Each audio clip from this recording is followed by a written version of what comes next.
se mira con el corazón, se mira con la nuca, no se mira con los ojos. Para hacer poesía, es decir, para dedicarse al arte hay que conocer las entrañas del hombre, que no es una tontería. Sin poesía no hay nada. Sí. Pregúntele a Platón, pregúntele a Sócrates, pregúntele a Aristóteles. Todos fueron contra la poesía. Lo más grande que hay es la poesía.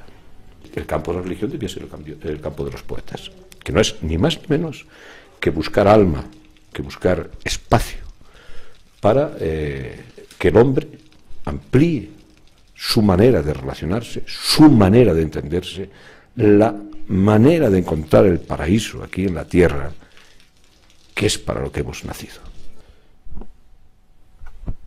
Decía Sergei Yesenin, el tiempo, molino de viento. Pues eso.